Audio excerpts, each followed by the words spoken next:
ஃப்ரெண்ட்வுட்ஸ் மக்களுக்கு வணக்கம். இன்னைக்கு நம்மளோட ஷோல எதை பத்தி பேச போறோம் அப்படின்னா, முக்கியமா பெண்களுக்கான ஒரு விழிப்புணர்வு பத்தி தான் பேச போறோம். வாங்க ஷோக்குள்ள போலாம். உத்தரப்பிரதேச மாநிலத்துல பிரயாக்ராஜ் அப்படிங்கிற ஒரு இடத்துல பாத்தீங்கன்னா மகா கும்பமேளா அப்படிங்கிற ஒரு நிகழ்ச்சி ரொம்ப நாளா நடந்துகிட்டு இருக்கு.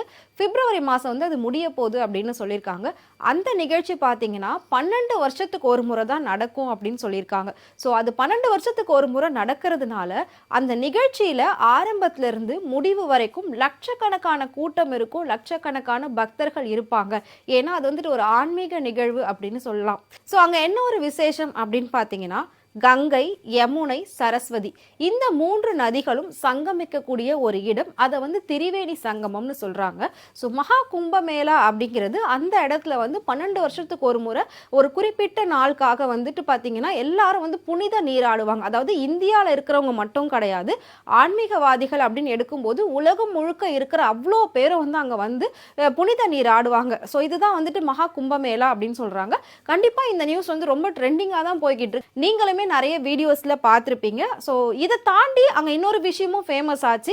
மோனலிசா அப்படின்னு சொல்லக்கூடிய ஒரு பெண், 19 வயது பெண் பார்த்தீங்கன்னா எந்த ஒரு மேக்கப்போ இல்லாம எந்த ஒரு அலங்காரமும் இல்லாம நார்மலா அந்த ஊசி பாசி மணி விற்கிறவங்க தான். ஆனா அந்த பெண் அவ்வளோ அழகா இருக்காங்க அப்படின்னு சொல்லி அவங்களோட வீடியோ எல்லாமே பயங்கர வைரல் ஆச்சு. ஸோ அதை பத்தி நாமளுமே பேசியிருக்கோம். இதுலயே நம்ம அதை பத்தின வீடியோஸும் போட்டிருக்கோம். ஸோ வேணும் அப்படின்னா நீங்க அந்த வீடியோ பார்த்தீங்கன்னா இது என்ன அப்படின்றது உங்களுக்கு ஃபுல்லாவே தெரியும். ஸோ இப்போ அந்த பெண்ணை நிறைய பேர் துரத்தி போட்டோ எடுக்கிறாங்க, வீடியோ எடுக்கிறாங்க அப்படின்லாம் ஒரு பெரிய சர்ச்சையாச்சு அந்த விஷயம். ஸோ இது எல்லாத்தையும் தாண்டி ஒரு நிகழ்ச்சி அப்படின்னா அங்க கூட்ட நெரிசல் அதிகமாகும் போது உயிரிழப்புகள் கண்டிப்பா ஏற்பட்டுட்டு தான் இருக்கு.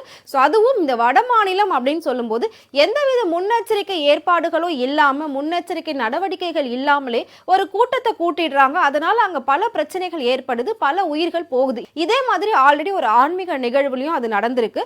ஸோ இப்போ பார்த்தீங்கன்னா நேத்து தை அமாவாசை அப்படின்றதுனால அந்த இடத்துல புனித நீராடுறதுக்காக லட்சக்கணக்கான பக்தர்கள் ஒரே நாள்ல குவிஞ்சிருக்காங்க. அப்படி குவியும் போது கிட்டத்தட்ட 31 பேர்ல இருந்து 40 பேர் வரைக்கும் இறந்திருக்காங்க மூச்சு திணறி. ஸோ இன்னும் 70-80 பேர் அடிபட்டு ஹாஸ்பிட்டல்ல அட்மிட் பண்ணிருக்காங்க. அவ்வளோ கூட்ட நெரிசல் ஆகிருக்கு. இது எல்லாத்துக்குமே காரணம் எந்த ஒரு முன்னேற்பாடுகளும் இல்லாதது அப்படின்னு பல பேர் கண்டனம் சொல்லிக்கிட்டு இருக்காங்க. சரி, இதெல்லாம் இருக்கட்டும். இப்ப நீங்க என்ன சொல்ல வரீங்க? விழிப்புணர்வு அப்படின்னு சொன்னீங்கன்னு தானே கேக்குறீங்க. அதாவது அந்த இடத்துல புனித நீராடுறாங்க, பெண்களுக்குன்னு ஒரு ட்ரெஸ் மாத்துறதுக்கு அறைகள் நிறைய வச்சிருக்காங்க, ஆண்களுக்குன்னு தனியா வச்சிருக்காங்க.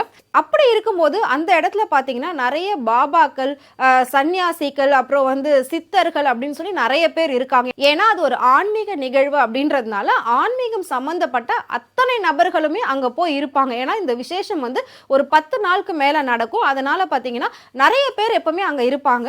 அப்படி இருக்கும்போது பெண்கள் எல்லாம் புனித நீராடிட்டு அவங்களுக்கு உடை மாத்துறதுக்கு அப்படின்னு சொல்லி அறைகள் நிறைய அங்க வைக்கப்பட்டிருக்கு. அந்த இடத்துல பெண்கள் உடை மாற்றும் போது ஆன்மீகவாதிகளும் ஒரு சில பாபாவுமே சொல்லப்படுது. அவங்க எல்லாம் பாத்தீங்கன்னா அங்க கேமரா வச்சு பெண்கள் ட்ரெஸ் மாத்துறத பார்த்துட்டு இருக்காங்க அப்படின்னு சொல்லி ஒரு புகார் வந்திருக்கு. அந்த மாதிரி கேமரா வச்சு மட்டும் கிடையாது, அந்த அறை எப்படி இருக்கும் அப்படின்னா ஃபுல்லா ஒரு தகரத்தால ஆன மாதிரி தான் இருக்கும், ரவுண்ட் ஷேப்ல. அந்த மாதிரி தான் அங்க வச்சிருக்காங்க. அப்படி இருக்கிறப்போ மேலையும் கீழையும் கேப் இருக்கும் அப்படின்னு சொல்லியிருக்காங்க. ஸோ அந்த கேப் வழியா கூட நிறைய பேர் இன்னும் எட்டி பார்க்கறாங்கன்னு சொல்லி பல பெண்கள் நேத்து புகார் அளிச்சிருக்காங்க.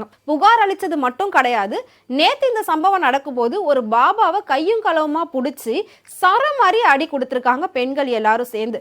ஸோ நான் என்ன சொல்ல வரேன் அப்படின்னா, பெண்கள் வெளியில போயிட்டு குளிக்கிறோம், நிறைய விஷயங்கள் டூரிசம் பிளேசஸ்லாம் போய் பண்றோம். இந்த ஒரு இடம் மட்டும் கிடையாது, இந்த மாதிரி நிறைய திருத்தலங்கள் இருக்கு.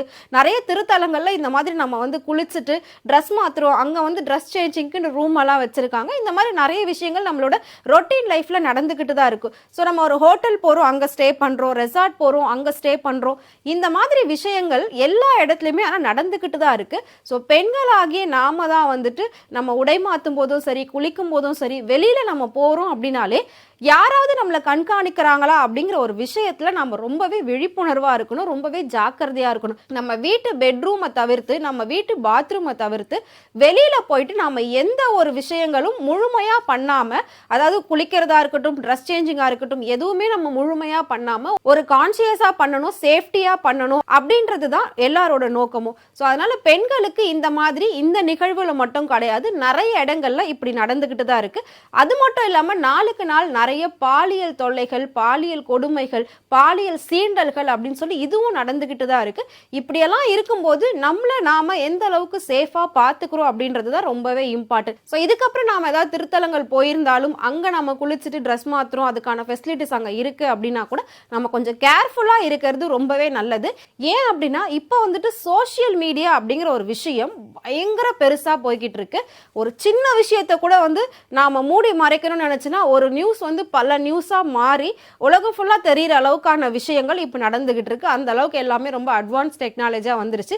ஸோ நம்மள நாம சேஃப் பண்ணிக்கிறது தான் நல்லது. ஏன்னா இந்த மாதிரி நிறைய விஷயங்கள்ல பெண்கள் மாட்டிக்கிட்டு அதுல இருந்து எப்படி வெளியே வர்றதுன்னு தெரியாம சூசைட் பண்ணி இறந்து போயிருக்காங்க. ஸோ இந்த மாதிரி ஒரு விஷயத்தை நம்ம தடுக்கணும் அப்படின்னா நாம கான்சியஸா இருக்கணும். ஸோ இது எல்லாத்துக்கும் ஃபர்ஸ்ட் நாம ரொம்ப அவேர்னஸா இருக்கணும், ரொம்ப கேர்ஃபுல்லா இருக்கணும் எங்க போனாலும் அப்படின்ட்டு. அது மட்டும் இல்லாம நம்மளை யாராவது ஏதாவது பண்றாங்கன்னு தெரிஞ்சதுன்னா ஃபர்ஸ்ட் தைரியமா வந்துட்டு நாம அவங்கள நின்று கேள்வி கேட்கறதுக்கோ அவங்கள பத்தி வெளியில சொல்றதுக்கோ எந்த ஒரு தயக்கமும் காட்டவே கூடாது. ஸோ தப்பு பண்றவங்களுக்கு தைரியம் இருக்கும்போது நம்ம வந்து எந்த தப்புமே பண்ணல, அப்ப நம்ம ஏங்க பயப்படணும்? ஸோ நம்ம பயப்படாம என்னைக்கு வெளியில வரோமோ தப்பு பண்ணாம அவங்க ஒதுங்கி போறதுக்கான வாய்ப்புகள் நிறையவே இருக்கு. ஸோ நான் சொன்ன இந்த இன்ஃபர்மேஷனை பத்தி நீங்க என்ன நினைக்கிறீங்க? மறக்காம கமெண்ட் பாக்ஸ்ல கமெண்ட் பண்ணுங்க. இதே மாதிரி எல்லா துறைகள் சம்பந்தப்பட்ட வீடியோஸ் எல்லாமே நீங்க தெரிஞ்சுக்கணும் அப்படின்னு நினைச்சீங்கன்னா மறக்காம ஃப்ரெண்ட் டூட் சேனலை ஃபாலோ பண்ணிக்கோங்க.